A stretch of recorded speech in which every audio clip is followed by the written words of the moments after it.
پاکستان په نړیوال سټیج طالبانو ته کنده وویسته. پاکستان د افغانانو او طالبانو پر ضد نوې لوبه پیل کړه. پاکستان څه هدف لري او تازه په مونیخ کنفرانس کې زرداری څه ویلي؟ جزئیات ویډیو کې وګورئ او چینل سبسکرایب کړئ. درنو لیدونکو السلام علیکم. د افغانستان په اړه د مونیخ امنیتي کنفرانس کې د ترهګرۍ پر ګواښونو او د طالبانو پر روان وضعیت بحث وشو. د پاکستان د بهرنیو چارو وزیر بلاول بوټو زرداری ادعا وکړه چې په افغانستان کې بیلابیلو ترهګرو ډلو ځای نیولی او ګاونډیو هیوادونو او نړۍ ته ګواښ پیښوي. هغه په پاکستان کې وروستیو بریدونو ته په اشارې وویل چې نړۍ باید په افغانستان کې د ترهګرۍ ګواښ جدي ونیسي، کنه وضعیت به لا تر دې خراب شي. زرداری وویل په افغانستان کې د ټي ټي پی یا تحریک طالبان پاکستان او بي ال اي بلوچ ازادي غوښتونکي پوځ په څیر ترهګرې ډلې دي چې زما یعنی پاکستان د اندېښنې وړ دي. نو زه خپل ډیر وخت له افغان چارواکو سره په دې تیروم چې هغوی وهڅوم څو ورسره مقابله وکړي. هلته داسې ترهګر ګروپونه شته چې لویدیځ ته د اندېښنې وړ دي. داسې ترهګرې ډلې شته چې د چین د اندېښنې وړ دي او هغوی ورسره مصروفه دي. خو دا ترهګرې ډلې په افغانستان کې ډیر هم غږی لري نسبت موږ ته په نړیواله کچه. د پاکستان د بهرنیو چارو وزیر داعش یا اسلامي دولت ډله په خپل افغان طالبانو ته یو جدي ګواښ یاد کړ.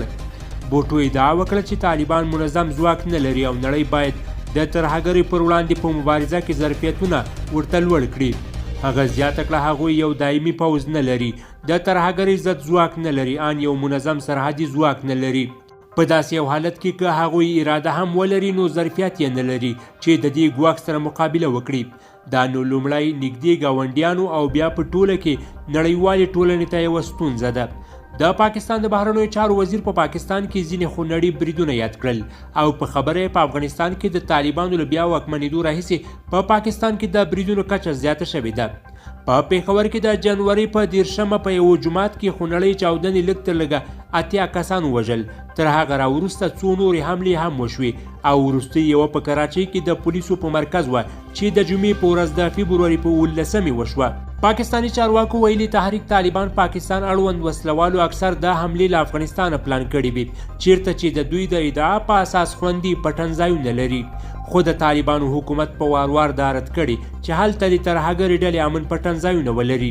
دوی په ځانګړې توګه د پاکستاني چارواکو هغه تورونه رد کړي چې ګواکې په پاکستان کې وروستي بریدونه له افغانستانه پلان شوي وه. طالبان د 2021 کال په اګست کې واک ته ورسېدل او ټینګار یې دا دی چې اجازه نه ورکوي د افغانستان له خاورې نورو هیوادونو ته ګواښ پېښ شي. د 2022 کال په جولای کې د امریکا په ډرون برید سره په کابل کې د القاعده شبکې مشر ایمن الظواهري ووژل شو او ترڅنګ یې په ګڼو نورو بریدونو کې د تحریک طالبان پاکستان او ځینو نورو ترهګرو ډلو مشران د افغانستان دننه وژل شوي دي. امریکا متحده ایالتونو ټینګار کړی چې په افغانستان کې دننه د ترهګرۍ د ګواښونو د له منځه وړلو توان لري او که هر وخت اړینه وي کولی شي د ترهګرۍ پر ضد اقدام وکړي.